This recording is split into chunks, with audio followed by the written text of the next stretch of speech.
The hidden price of perpetual light. You reach out, a simple gesture, a click, and light floods the room, pushing back the encroaching shadows.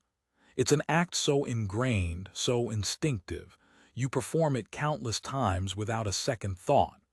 But what if this innocent gesture, this everyday convenience, is actually a relic of a colossal historical deception? What if the lamp, in its relentless quest to banish darkness, secretly rewired your very biology, detonated an economic revolution, and built an invisible empire of control, all while incurring a hidden planetary debt we are still struggling to comprehend? This is not just a story about light. It is the untold narrative of how one object became modernity's invisible architect, shaping our minds and our world in ways you have never dared to imagine. Prepare to see the darkness behind the light. The first flicker, rewiring the human clock. For hundreds of millennia, humanity lived by the sun. Our ancestors rose with the dawn, toiled under the arc of the day, and retreated into the sanctuary of darkness when the sun dipped below the horizon. This wasn't merely a preference. It was an absolute, non-negotiable biological imperative.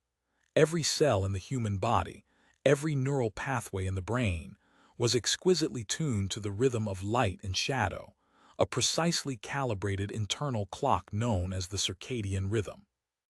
This natural infrastructure dictated our sleep-wake cycles, hormone production, metabolism, and even our cognitive performance. We were by design diurnal creatures, our existence a direct reflection of Earth's rotation. Then came the lamp. It began subtly, with the controlled flame of a fat lamp or the flickering glow of a beeswax candle. These early innovations offered brief, localized respites from absolute darkness, extending the functional day by mere hours, perhaps allowing for a few more stitches on a garment or a final read of a scroll. But even these rudimentary forms of artificial light represented a profound, almost sacrilegious, transgression against our ancient biological programming. Each flicker was a tiny, incremental step towards severing humanity's primal tether to the sun, a quiet revolution whose true systemic impact would unfold over centuries. The invention of widespread, affordable, and powerful artificial illumination, first gaslight, then the incandescent bulb by Edison and Swan, wasn't just an improvement. It was a biological earthquake. Suddenly, the boundary between day and night, once an immutable cosmic law, became porous, then arbitrary. The dark, once a universal signal for rest and repair, could now be held at bay. This wasn't merely about convenience. It was about a fundamental, involuntary act of cognitive offloading on an unprecedented scale. Our brains, previously burdened with the inherent limitation of a finite, sunlit workday, were now presented with an artificial extension, a liberation from the constraints of solar time. This externalized the burden of time management from our internal biological clocks to an external, technological solution. We no longer had to rush to complete tasks before sunset. The lamp promised more hours, more possibilities, effectively offloading the natural pressure of diurnal limitation onto an always-on artificial supply. Consider the intricate dance of our internal chemistry. Melatonin, the hormone of darkness, orchestrates our descent into sleep, peaking as night deepens. Cortisol, the hormone of vigilance, surges with the dawn, preparing us for the day's demands. Artificial light, particularly the blue-rich spectrum emitted by modern bulbs and screens, acts as a potent disruptor. It signals to our brains that it is perpetually daytime, suppressing melatonin production, confusing our internal clocks, and throwing our delicate hormonal balance into disarray. For the future archaeologist examining the biological record of humanity, the advent of the lamp will stand out as a clear inflection point, a moment when our species began to actively, albeit unknowingly, redesign its own internal operating system. The skeletal remains might not tell the full story, but the prevalence of sleep disorders, chronic fatigue, and even certain metabolic conditions in modern populations could be interpreted as the long-term biological fossils of this initial profound shift. This biological rewiring fundamentally altered our perception of time itself. Before the lamp, time was cyclical, governed by the sun, moon, and seasons. Night was for rest, for dreams, for the unknown. Day was for action, for visibility, for certainty. The lamp shattered this duality, transforming time into a linear, continuous, and infinitely extensible resource. The night ceased to be an absolute state and became a mere suggestion, a segment of the 24-hour cycle that could be conquered, exploited, or simply ignored. This philosophical shift, driven by a simple piece of technology, allowed for a complete reevaluation of human potential and productivity. From the perspective of a social engineer, the lamp was a masterstroke in reprogramming collective human behavior. It didn't just illuminate space, it illuminated asterisk opportunity. For the first time, individuals and communities gained the agency to define natural rhythms, to extend social gatherings, to pursue education, to engage in leisure activities long after dusk. This created a new temporal landscape, enabling the emergence of a night life, not previously possible, fundamentally reshaping urban centers and social interactions. The very concept of late night, for work, for entertainment, for personal pursuits, is a direct consequence of this biological and temporal liberation. This seemingly benign invention effectively gave humanity a second day within each 24-hour period, doubling the potential for engagement, production, and interaction, setting the stage for an always-on culture that we now take for granted. The design philosophy behind the lamp was simple: provide light. Yet its unintended consequence was a radical redesign of human nature itself. We didn't consciously choose to become a species that operates on an extended, often desynchronized, clock. It was an environmental shift, a technological imperative that our bodies were forced to adapt to, often with hidden costs that are only now being fully understood. The lamp, therefore, was not merely a tool for seeing in the dark. It was a silent, powerful architect of a new human condition, an invisible infrastructure that began by deconstructing the biological rhythms that had governed us for eons. It laid the groundwork for a world where the sun no longer held ultimate sway, ushering in an era where human activity could and would push far beyond its natural boundaries. Engineering the night, the Industrial Revolution's fuel. If the lamp's first act was to silently rewire our biology, its second, far more dramatic performance was to become the invisible engine of the Industrial Revolution. The biological liberation from the sun's tyranny, detailed in our last segment, wasn't merely a personal freedom.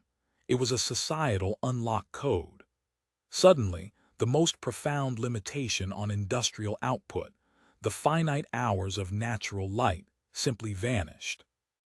The factory floor, once forced into slumber with the setting sun, could now roar to life, or rather stay alive, through the artificial glow of gas lamps and later electric bulbs. This wasn't just an incremental efficiency gain, it was a fundamental re-engineering of the entire economic system. Before widespread artificial light, capital investment in machinery was inherently capped by daylight hours. A spinning jenny, a power loom, a steam engine, these expensive assets sat idle for half of every 24-hour cycle. The lamp changed this equation entirely. It allowed industrialists to amortize their investments over double the operational time, drastically increasing output, reducing unit costs, and accelerating the pace of accumulation. From the perspective of a systems architect, the lamp removed a critical bottleneck in the global supply chain, transforming an intermittent process into a continuous flow. It was, in essence, the fuel for a perpetual motion machine, powered by human labor and artificial light.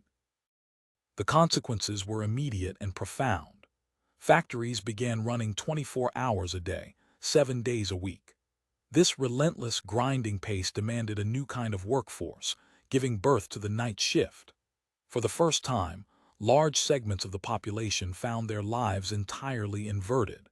They slept during the day, their bodies fighting against their own circadian rhythms, and worked through the artificial night, their only companions the clatter of machinery and the glare of the factory lights. This wasn't a choice for most. It was an economic necessity. The demands of the burgeoning textile mills, iron foundries, and later, automobile plants created an insatiable hunger for continuous labor, and artificial light made that hunger satisfiable. From a social engineering standpoint, the lamp was a tool of mass behavioral modification. It didn't just illuminate the workspace. It illuminated a new social contract. People migrated en masse from rural areas to burgeoning industrial cities, drawn by the promise of work, even if that work meant sacrificing their natural rhythms and communal ties. Urban landscapes transformed, not just in size, but in character. Cities became perpetual beacons, their night skies no longer dark but alive with the glow of industry. This created a profound sociological division: the day people and the night people, living parallel but vastly different lives within the same geographical space. Families fragmented, as parents worked opposing shifts, and children, often subjected to their own grueling factory hours, rarely saw their elders in natural light. The very fabric of community, once woven around shared diurnal experiences, began to fray under the relentless, extended demands of the illuminated factory. As a future archaeologist, examining the remnants of this era, the evidence of the night shift would be stark. Beyond the physical structures of the factories themselves, one would find records of altered sleep patterns, increased health issues among night workers, and the architectural design of homes adapted for daytime sleeping in noisy, polluted urban environments. The very concept of graveyard shifts and the specific labor laws that eventually emerged to protect these workers are artifacts of this period, directly traceable to the ubiquity of artificial light. The lamp, therefore, didn't just illuminate a path forward. It cast a long, complex shadow over human health and social equity. The design philosophy of the industrial era was efficiency above all else. The lamp perfectly embodied this, extending the utility of every other invention. It allowed for the maximum extraction of value from both machines and human labor. But this efficiency came with a hidden cost. The human body was not designed for this perpetual state of alertness. The cognitive offloading of time management from our internal clocks onto external technology came at the price of physical and mental strain. Fatigue became an endemic condition, leading to increased accidents, reduced quality of life, and a profound sense of alienation among those condemned to labor under artificial skies. The economic expansion fueled by this continuous production was unprecedented. Nations that embraced industrialization and its illuminated 24-hour work cycles rapidly outpaced those still bound by the sun. The British Empire, for example, built its global dominance on the back of factories that never slept, churning out goods that saturated world markets. The lamp, in this context, was not just a domestic convenience. It was a geopolitical tool, an enabler of national power and industrial might. It allowed for the relentless generation of capital, transforming raw materials into finished products at a speed unimaginable just decades prior.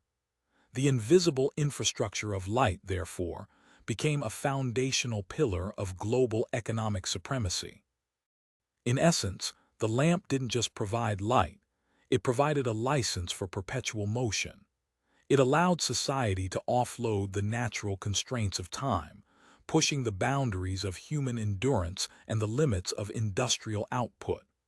This transformation was not a gentle evolution. It was a violent upheaval, driven by the economic imperative to maximize production at any cost.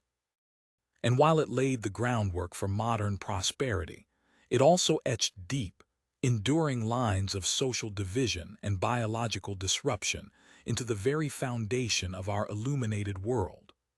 The glow of the factory floor at midnight was a beacon of progress, but it also masked the profound human and ecological costs that would only become apparent generations later.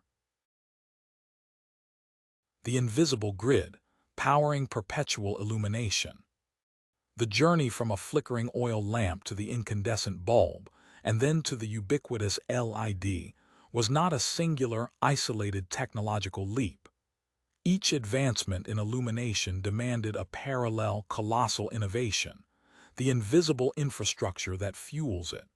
We flip a switch, and light appears, a seemingly magical act.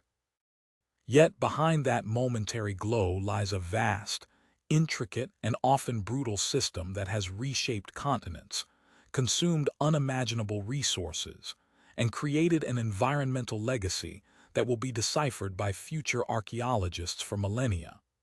This is the story of the electrical grid, the true, hidden cost of our perpetually illuminated world. Before the widespread adoption of electricity, light was a localized affair. Gas lamps relied on municipal gas networks, and before that, candles and oil lamps were self-contained, if inefficient, units. But the electric lamp, with its promise of brighter, safer, and more consistent light, fundamentally altered this paradigm. It demanded a centralized, continuous supply of power that no individual generator could provide. Thus began the monumental task of constructing the electrical grid, an undertaking so vast it dwarfs almost any other human endeavor. From the perspective of a systems architect, the grid is humanity's largest and most complex machine, a distributed network of unprecedented scale. It begins with power generation, colossal power plants, initially fueled by coal, then oil, natural gas, and eventually nuclear fission and hydroelectric dams. These are not benign structures. They are industrial behemoths, each demanding vast inputs of fuel and water, and each producing immense outputs of energy, waste, and emissions. A single coal-fired plant, for instance, can consume millions of tons of coal annually, releasing atmospheric pollutants that contribute to climate change and respiratory diseases. Hydroelectric dams, while often considered green, reshape entire ecosystems, displace communities, and alter river flows, impacting biodiversity and regional climates. The sheer physical footprint of these generating stations, from the mines that extract their fuel to the cooling towers that vent steam, represents a profound re-engineering of the natural landscape, a testament to our insatiable demand for energy.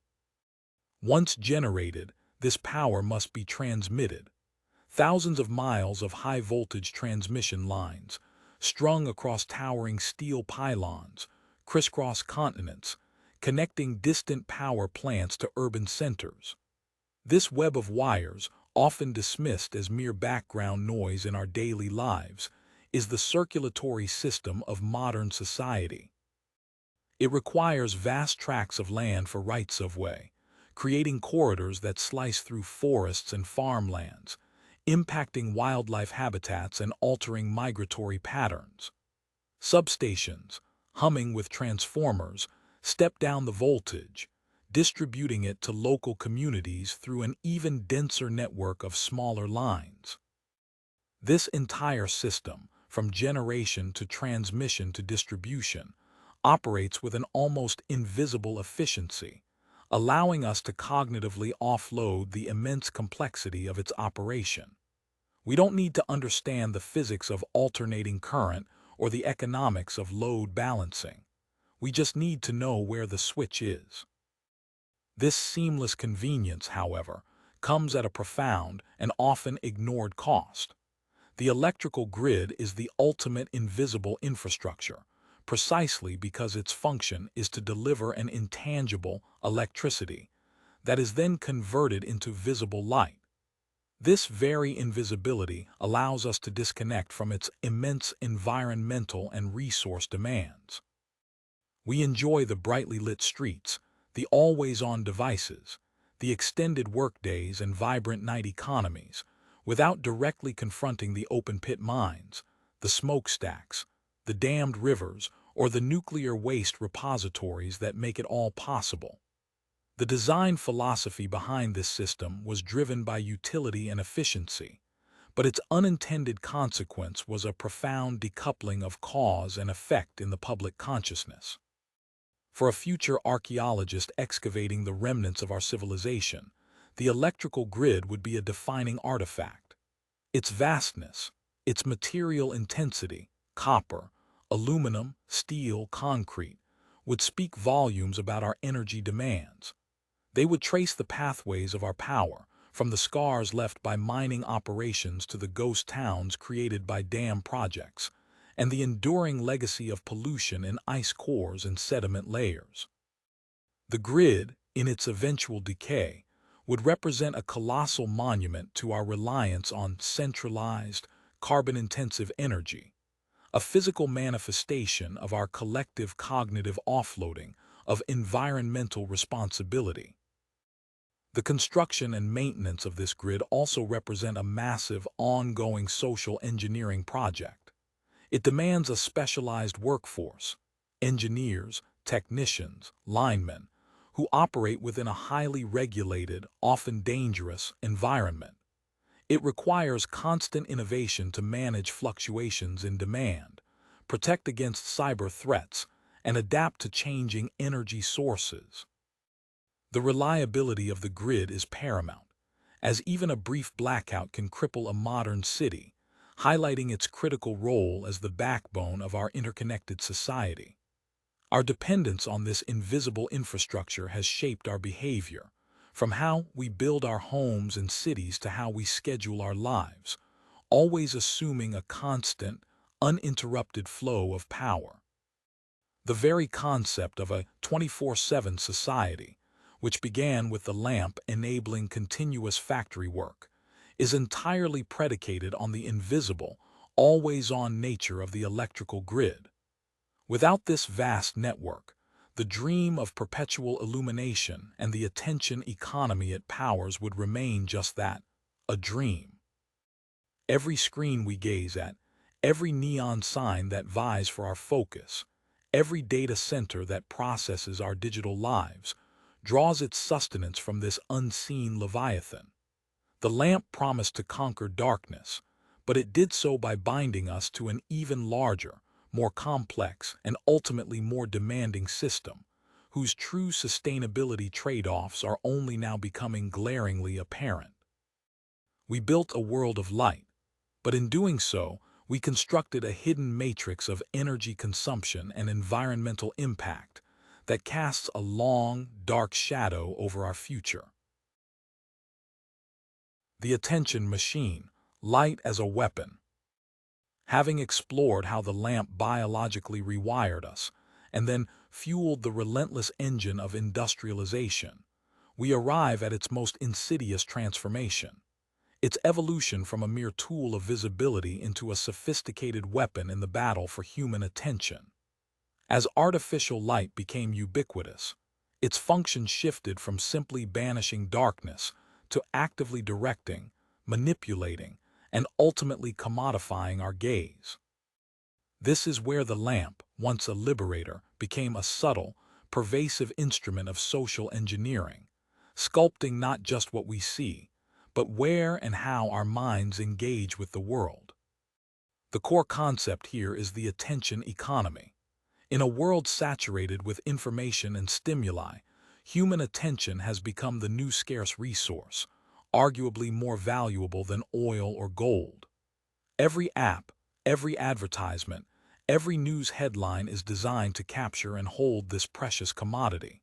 And artificial light, in its myriad forms, is one of its most potent delivery mechanisms. Our brains are hardwired to respond to light, to seek it, to follow it, to be drawn to its brightest and most dynamic sources. This primal response, once critical for survival, identifying a predator in the shadows or a path through the wilderness, is now exploited by design. Consider early urban landscapes. With the advent of gaslight and then electric streetlights, cities didn't just become safer, they became stages for commerce. Shopkeepers quickly realized that a brightly lit storefront drew more eyes than a dim one. The lamp became an advertising beacon, a silent invitation to consume. As technology advanced, this became more sophisticated. Electric signs, then neon, then massive digital billboards began to scream for attention, creating a visual hierarchy in the urban environment where brightness often equated to importance. Think of Times Square in New York, Piccadilly Circus in London, or Shibuya Crossing in Tokyo. These are not just public spaces. They are hyper-illuminated attention traps, where cascades of light compete for every millisecond of human focus. From a social engineer's perspective, these urban lightscapes are carefully constructed environments designed to guide pedestrian flow, highlight commercial offerings, and imprint brand messages directly onto the collective consciousness. It's a form of cognitive offloading, where the effort of deciding what to look at is outsourced to the most dominant light source. Our brains are simply following the brightest signal. Beyond advertising, urban planning itself became a masterclass in light-based social engineering. Streetlights were strategically placed to define pathways, delineate safe zones, and deter crime, subtly shaping nocturnal behavior. Parks were lit to encourage evening recreation, while certain areas remained darkened to discourage loitering. Light became an invisible infrastructure of control, a non-verbal command system that dictates where we go, where we feel safe, and what we perceive as permissible. The design philosophy here moved beyond mere utility. It entered the realm of behavioral psychology, using lumens and lux levels to sculpt human experience. Then came the digital revolution, and with it, the lamp found its most powerful incarnation, the screen. Your smartphone, your tablet, your laptop, your television, these are all at their core personalized lamps. Unlike the static street lamp or the distant billboard, these screens emit light directly into your eyes, often from inches away, creating an intimate, inescapable attention tunnel. This is the ultimate evolution of light as a weapon. The light from your screen isn't just illuminating content. It is asterisk the content, dynamically changing, flashing, pulsating, and vibrating to capture and hold your attention. Notifications, the glowing red dot, the sudden brightness of an incoming message. These are all light-based cues specifically designed to interrupt your current focus and redirect it towards the device. This hyper-personalization of light, delivered via our digital devices, represents a massive leap in the attention economy. Algorithms, the invisible infrastructure of the digital realm, work in concert with these personal lamps to optimize engagement.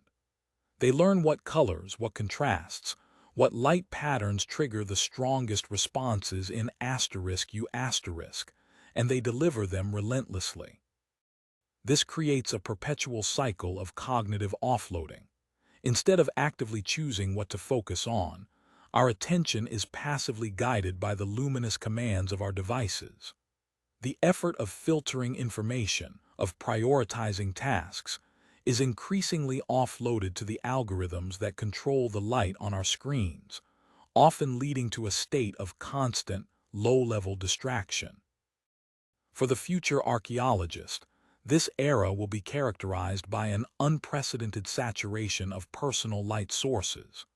The archaeological record might include millions of discarded devices, each a testament to a society that carried its own personal lamp, its own attention machine, everywhere.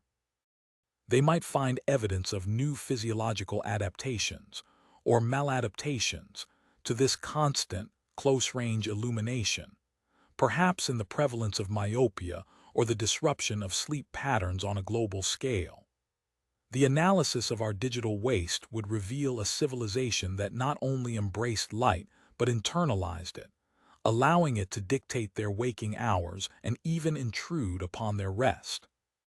The design philosopher grapples with the ethical implications of this shift. When light moves from providing clarity to enabling control, where is the line?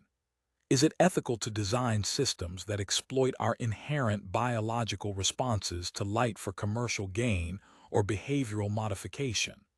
The original intent of the lamp was to empower, to extend human agency beyond the limits of the sun. But in its modern, weaponized form, it can feel disempowering, a constant drain on our finite cognitive resources. The lamp, once a symbol of enlightenment and progress, has become a double-edged sword, offering incredible access to information while simultaneously demanding our unwavering, often unwilling, attention. We are not just seeing with light, we are being seen asterisk by asterisk it, our every illuminated interaction a data point in the vast, unseen machinery of the attention economy. The erosion of darkness, a future archaeologists lament. We have charted the lamp's journey from a biological disruptor to an economic engine, and then to a weapon in the attention economy. Now, we must confront its most pervasive and often overlooked consequence, the erosion of darkness itself. The continuous glow of human civilization, fueled by the invisible infrastructure of the electrical grid, has led to global light pollution, effectively erasing the natural night sky for billions of people. This isn't just an aesthetic inconvenience. It is a profound ecological and cultural wound, a testament to the unintended consequences of our relentless pursuit of perpetual illumination. For a future archaeologist sifting through the layers of the Anthropocene, light pollution will be a distinct and enduring legacy, a shimmering, gaseous artifact of our civilization's reach. Satellite images from our era already paint a stark picture. Earth at night is no longer a canvas of natural shadows and starlight, but a web of incandescent veins, radiating outward from urban centers, bleeding into previously pristine dark zones. This glow, often dismissed as urban ambience, is in fact a form of environmental degradation, a diffuse, energetic waste product of our 24-hour society. We have, in essence, cognitively offloaded the responsibility of preserving natural darkness, assuming that endless light is an unalloyed good. The ecological impact of this pervasive glow is staggering. Nocturnal animals, which constitute over 30% of vertebrate species and a vast majority of invertebrates, rely on darkness for hunting, mating, and navigation. Insects, drawn inexorably to artificial light sources, become disoriented, exhausting themselves or falling prey to opportunistic predators. Studies estimate billions of insects perish annually due to light traps, disrupting food chains and affecting pollination cycles. Birds, particularly migratory species, use celestial cues for navigation. Light pollution throws their internal compasses into disarray, leading to collisions with brightly lit buildings and diverting them from critical resting and feeding grounds. Mammals, from bats to deer, alter their foraging patterns, breeding habits, and predator avoidance strategies in response to artificial light, often at great cost to their survival. Even plants are affected, with altered growth cycles, flowering times, and dormancy patterns due to the disruption of their photoperiodic responses. The very rhythm of life, once dictated by the sun and moon, is now dictated by human design, a design that prioritizes human convenience over ecological harmony. From the lens of a design philosopher, the intentionality behind our lighting choices has been myopic. We designed for human visibility, but failed to design for ecological integrity. We considered the immediate function of the lamp, to illuminate a path or a task, but neglected its systemic impact on the broader environment. This narrow focus has created a critical sustainability trade-off: the comfort and perceived safety of human-centric light at the expense of biodiversity and the health of entire ecosystems. The light we cast outward, a seemingly benign byproduct of our activity, is in fact an aggressive form of environmental noise, silencing the delicate nocturnal symphony that has evolved over millions of years. Beyond the biological, the erosion of darkness represents an immense astronomical and cultural loss.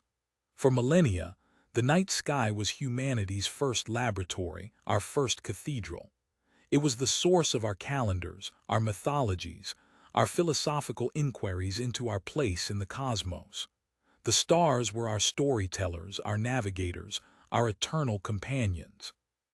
Today, for over 80% of the global population, the Milky Way is an invisible ghost, lost behind the urban skyglow. Children growing up in major cities may never see a truly dark, star-filled sky, severing a fundamental psychological connection to the vastness of the universe. This isn't just about professional astronomers losing their view. It's about a collective loss of wonder, a diminished capacity for existential reflection, and a profound disconnection from an ancient, shared human heritage. As a social engineer might observe, this loss also shapes human behavior in subtle ways. The absence of the night sky, for example, can contribute to a narrowing of perspective, a focus on the immediate and terrestrial rather than the grand and cosmic. It reinforces the human-centric bubble of our illuminated cities, further isolating us from the natural world and potentially diminishing our sense of humility and interconnectedness. The attention economy, as we've discussed, thrives on constant stimulation. A naturally dark sky, offering contemplation rather than immediate gratification, struggles to compete with the bright, dynamic demands of artificial light. For the future archaeologist, this collective amnesia of the stars will be a haunting detail. Imagine uncovering a civilization that, despite its technological prowess, actively obscured its view of the universe. The remnants of our observatories, now rendered useless in light-polluted zones, would be poignant monuments to a lost science. The art and literature that once drew inspiration from the celestial tapestry would become harder to contextualize for generations who have never witnessed it firsthand. Light pollution will be a direct, measurable indicator of the Anthropocene, a geological marker that screams of human dominance and its unintended ecological price. It is a signature, etched not in stone, but in the very atmosphere, a permanent record of our civilization's reach and its collective blind spot.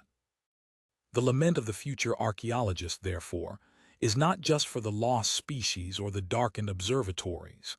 It is for the lost connection, the diminished wonder, the impoverished human experience of a world that, in its relentless pursuit of light, forgot the profound value of darkness.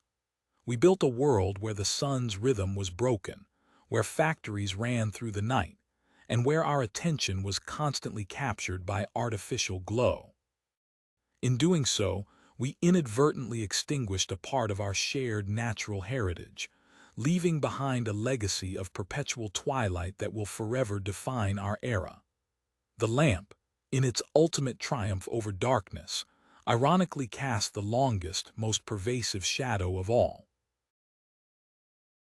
We have journeyed through the lamp's profound systemic impacts, its biological reengineering of humanity, its role as the relentless engine of the Industrial Revolution, the vast, invisible infrastructure it demanded, and its weaponization in the attention economy. Now, we confront its most unsettling outcome, the paradox of progress itself. Despite bathing our world in more artificial light than ever before, humanity finds itself grappling with new, insidious forms of blindness. The lamp, in its grand promise of clarity and enlightenment, has ironically delivered a complex, often obscured reality, where more light doesn't always translate into more insight. This segment delves into the ethical and functional dilemmas born from our relentless pursuit of illumination. Consider the first form of this modern blindness, our collective inability to truly see the environmental costs of perpetual light. We flip a switch, and the room glows, a simple act of convenience. But this convenience is a profound act of cognitive offloading. We outsource the entire complex chain of energy production, the coal mined, the oil drilled, the dams built, the nuclear waste stored, to an invisible infrastructure, assuming its operation is benign or someone else's problem. The power plant, often situated far from urban centers, remains out of sight, out of mind. The emissions from its stacks dissipate into the atmosphere, becoming an abstract problem of climate change rather than a direct consequence of our illuminated lives. For the future archaeologist, this disassociation will be a defining characteristic of our era, a civilization that demanded endless light, yet remained largely blind to the very real, very tangible environmental damage required to generate it. The efficiency paradox is stark here. As light sources become more energy efficient, the overall consumption of energy for lighting often increases because light becomes cheaper and therefore more ubiquitous. We install more lights, leave them on longer, and illuminate spaces previously left in darkness, effectively negating the efficiency gains through sheer volume. This is a design philosophy that prioritizes immediate utility over long-term systemic sustainability. Then there is the blindness induced by algorithmic manipulation, a direct consequence of light's weaponization in the attention economy. Our digital screens, the modern incarnation of the lamp, are not neutral purveyors of information. They are highly sophisticated attention machines, powered by algorithms designed to optimize engagement. The light they emit is carefully calibrated, dynamically changing to capture and hold our gaze. We see the content, the vibrant images, the compelling videos, the endless scroll. But we are largely blind to the invisible infrastructure of code that curates this experience, that filters what we see, that shapes our perceptions, and that subtly nudges our behavior. This is a form of social engineering, where the very light we consume becomes the medium for our cognitive confinement. We exist within filter bubbles and echo chambers, illuminated by personalized lightscapes that confirm our biases and shield us from dissenting views. The promise of the internet, universal access to information, leading to greater enlightenment, has been undermined by the very light-emitting devices that deliver it, creating a new kind of digital myopia, where we see only what the algorithm wants us to see. We have offloaded the intellectual labor of critical information assessment to opaque systems, becoming blind to the mechanisms of our own persuasion. A third, equally profound blindness is our disregard for the subtle, yet persistent, biological challenges our bodies face in adapting to perpetual day. We discussed the shattering of the circadian rhythm in segment 1. Centuries later, despite the advent of advanced science, we continue to wage war on our internal clocks. Chronic sleep deprivation is a global epidemic. Eye strain from constant screen exposure is rampant, and the long-term mental health impacts of an always-on, brightly lit existence are only beginning to be understood. Our bodies, evolved over millennia under the clear cycles of day and night, are still struggling to adapt to this artificial temporal landscape. We treat the symptoms with pharmaceuticals, sleep aids, stimulants, antidepressants, rather than addressing the root cause, our fundamental disconnect from natural light and darkness. This is a profound cognitive offloading of biological responsibility. Instead of honoring our intrinsic need for restorative darkness, we ask our bodies to simply deal with it, while the pharmaceutical industry offers chemical workarounds. The design philosophy behind much of our modern lighting, especially in workplaces and public spaces, often ignores these biological realities, prioritizing constant illumination over healthy light cycles. The lamp, in its journey from a humble beacon to a ubiquitous force, has exposed a fundamental flaw in our concept of progress, that more is always better, and that overcoming natural limitations is always a triumph. This is the essence of the efficiency paradox. We invented more efficient ways to produce light, yet we didn't conserve light, we proliferated it. We gained the ability to see in the dark, but in doing so we lost sight of the darkness itself, and with it, aspects of our health, our environment, and our collective consciousness. From the design philosopher's perspective, this raises profound ethical questions. What is the moral responsibility of designers and engineers when their innovations, intended for good, lead to such complex, unforeseen forms of blindness? Is it enough to simply provide a function, or must we also consider the systemic and long-term consequences of that function on human biology, social structures, and planetary health? The lamp promised to clarify, to reveal, but it became a tool that, in its very act of illumination, could obscure deeper truths. For the social engineer, the challenge is immense. How do we re-engineer our relationship with light to foster genuine vision, rather than just illumination? How do we design systems that respect our biological needs for darkness, that promote critical thinking rather than algorithmic subservience, and that account for the environmental costs of our energy consumption? This requires a shift from simply providing light to providing smart light, light that is contextual, respectful, and sustainable. And for the future archaeologist, looking back, our era will be a fascinating, perplexing study.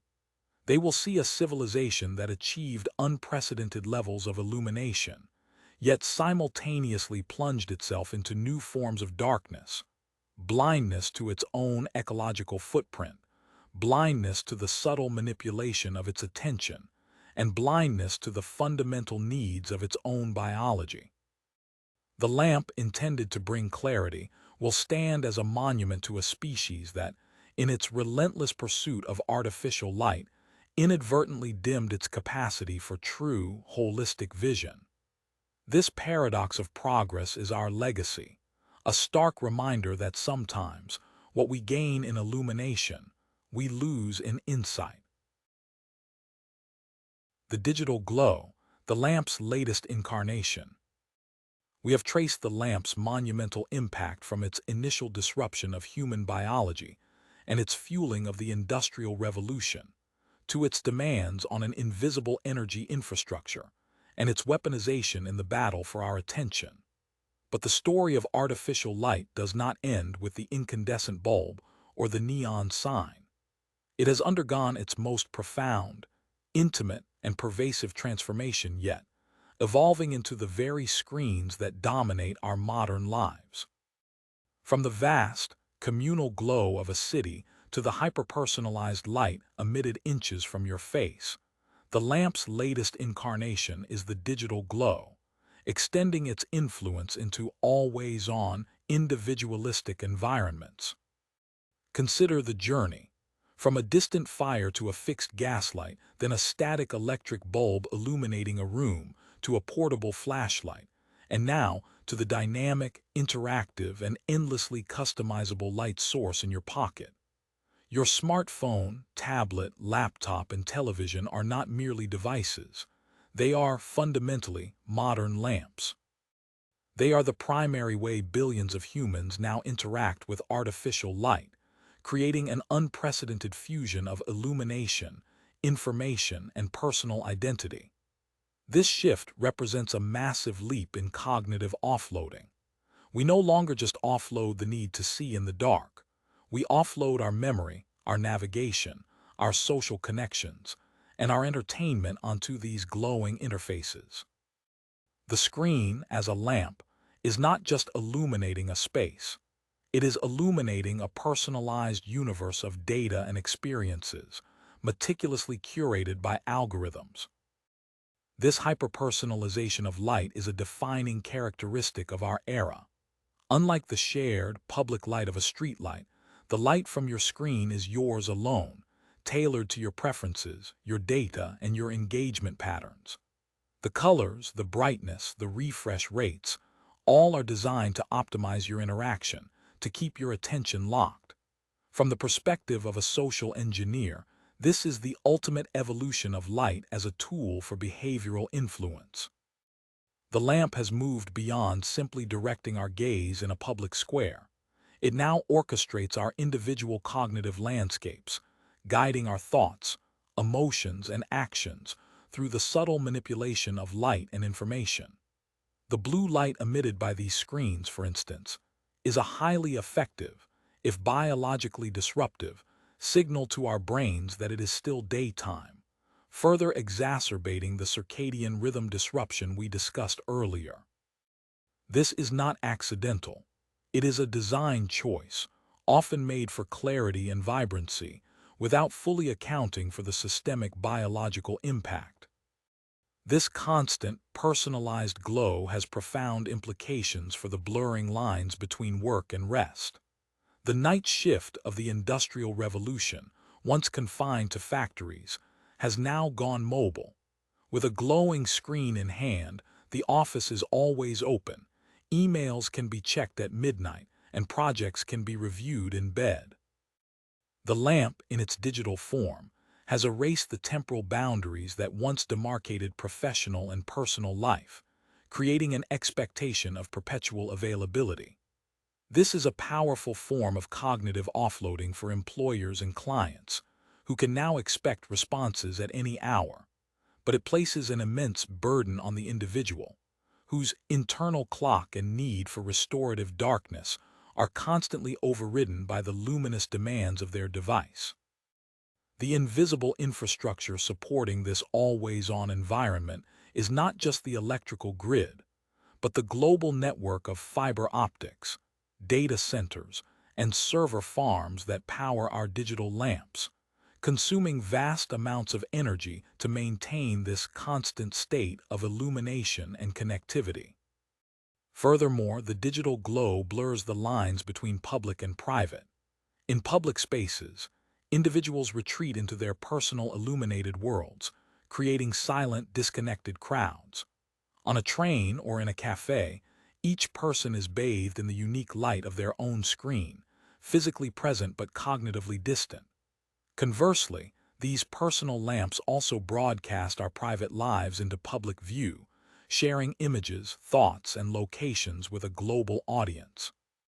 The light from our screens is both a barrier and a conduit, simultaneously isolating and connecting, creating a complex social dynamic that challenges traditional notions of community and interaction. For the design philosopher, this raises crucial questions about the ethics of designing such intimately integrated light sources. What are the responsibilities of those who create devices that fundamentally alter our perception of reality, our social fabric, and our biological well-being? Is the pursuit of engagement and personalization worth the potential cost of mental fatigue, digital addiction, and eroded social cohesion? For the future archaeologist, the digital glow will be an unmistakable stratum in the archaeological record. They will find an unprecedented proliferation of personal light-emitting devices, each a tiny artifact of our attention-driven culture. The sheer volume of discarded screens, batteries, and rare earth elements used in their manufacture will speak volumes about our resource consumption and waste generation. Beyond the physical artifacts, they will analyze the digital shadows we leave behind, the vast data sets of our illuminated interactions, revealing patterns of behavior, attention, and social organization dictated by the glowing interfaces we held so dear. They might even find physiological markers in human remains, indicating the long-term effects of constant blue light exposure and disrupted sleep cycles. The lamp's evolution into the digital glow means its influence has become more granular, more personal, and arguably more powerful than ever before. It is no longer just a shared utility. It is an extension of ourselves, an ever-present luminous companion that shapes our perception, commands our attention, and redefines the boundaries of our lives. This latest incarnation presents new, urgent challenges for social engineers and design philosophers alike. How do we reclaim agency over our light, rather than being passively illuminated by it? How do we design a future where the digital glow serves humanity, rather than dominating it, and where the promise of connection doesn't come at the cost of our well-being or our collective vision? The lamp, in its most advanced form, forces us to confront the very essence of human-technology coevolution, compelling us to ask, who is truly in control of the light that defines our modern existence? Reclaiming the dark, a path forward. We have journeyed through the systemic restructuring wrought by the lamp, how it biologically rewired us, fueled the relentless machinery of the Industrial Revolution, demanded a colossal invisible infrastructure, weaponized light in the battle for our attention, and finally transformed into the hyper-personal digital glow that defines our modern existence. We have seen the paradox of progress, where endless illumination has led to new forms of blindness. The question now is, what path lies forward? How do we, as a species, move beyond simply acknowledging these profound impacts and begin to reclaim a more balanced, sustainable relationship with light, and crucially, with darkness? The answer, as a design philosopher would assert, is not merely technological. It's not about inventing an even more efficient LED or a smarter screen. While these advancements are important, they address symptoms, not the underlying paradigm. The true path forward demands a fundamental reevaluation of our entire relationship with light and darkness, a conscious shift in our values, and an intentional redesign of the systems that govern our illuminated world. This means moving beyond the default assumption that more light is always better, and instead, embracing a philosophy of mindful illumination. We must consciously choose to undo some of the cognitive offloading that has allowed us to ignore the profound biological, ecological, and social costs of perpetual light. First, this reevaluation calls for conscious design. As social engineers, we must move from designing for mere visibility to designing for holistic well-being. This means creating lighting solutions that are biologically informed, ecologically sensitive, and socially intelligent. For example, instead of uniformly bright streetlights that blast light upwards and outwards, contributing to light pollution, we need directional, shielded fixtures that focus light only where it's needed, at the appropriate intensity and spectrum. This is not about dimming our world into obsolescence, but about smart, precise illumination that respects both human needs and the natural environment. It means prioritizing warmer color temperatures for indoor and evening outdoor lighting, especially in residential areas, to minimize blue light exposure that disrupts human circadian rhythms. It means integrating dynamic lighting systems that can adapt to natural light cycles, dimming and shifting spectrum throughout the day and night, rather than operating on a constant, unthinking maximum. This intentionality in design becomes an act of social engineering, nudging collective behavior towards healthier patterns, without demanding individual heroic efforts. Second, we must prioritize energy conservation and sustainable infrastructure. The invisible infrastructure of the electrical grid, as we discussed, carries an immense environmental footprint. To reclaim the dark and mitigate this cost, We must not only continue to develop more energy-efficient light sources, but also critically examine our overall energy consumption for lighting. This means advocating for policies that encourage dark sky-friendly lighting, promoting the use of motion sensors and timers in public and commercial spaces, and investing heavily in renewable energy sources to power our necessary illumination. For the future archaeologist, this shift would be evident in a decelerating growth of the human light footprint visible from space, a sign that our civilization learned to wield its power more judiciously. It's about making the invisible infrastructure more visible in our decision-making, acknowledging the material and energetic cost of every lumen we generate, and consciously choosing to offload less of that environmental burden onto future generations. Third, a critical step is a return to valuing natural rhythms asterisk. Our bodies are still fundamentally tuned to the sun's cycle, despite centuries of artificial light. Reclaiming the dark means consciously disengaging from the perpetual glow, especially from digital screens during evening hours. This isn't about Luddism, it's about digital hygiene. It means setting boundaries around work, prioritizing restorative sleep, and creating environments that foster natural melatonin production. As social engineers, we can promote cultural shifts that celebrate darkness, encouraging stargazing, creating dark parks in urban areas, and even re-establishing communal rituals that honor the night. This is a profound act of cognitive offloading reversal, where we actively choose to re-engage with our innate biological programming, rather than continuously overriding it with technology.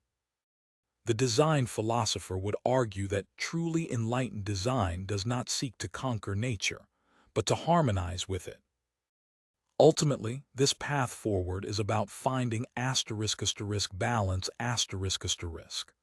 It's about acknowledging the incredible utility and beauty that artificial light has brought to our lives, the extended hours for learning, creativity, and connection, the enhanced safety and productivity.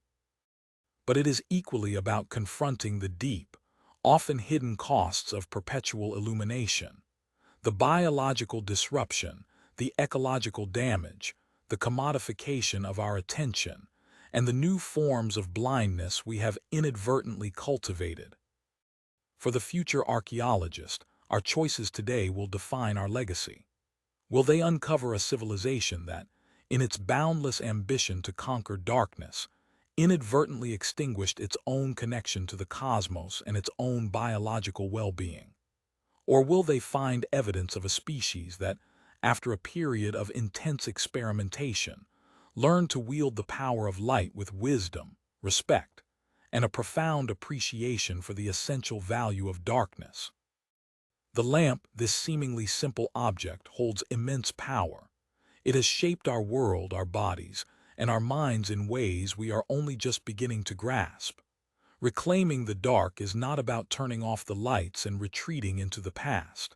It is about turning on a different kind of light, the light of conscious awareness, intentional design, and collective responsibility. It is about designing a future where light serves us, rather than enslaving us to its perpetual glow, and where the balance between illumination and shadow allows for true vision, both inward and outward, for generations to come. The choice, to illuminate wisely or to remain blindly illuminated, is now ours.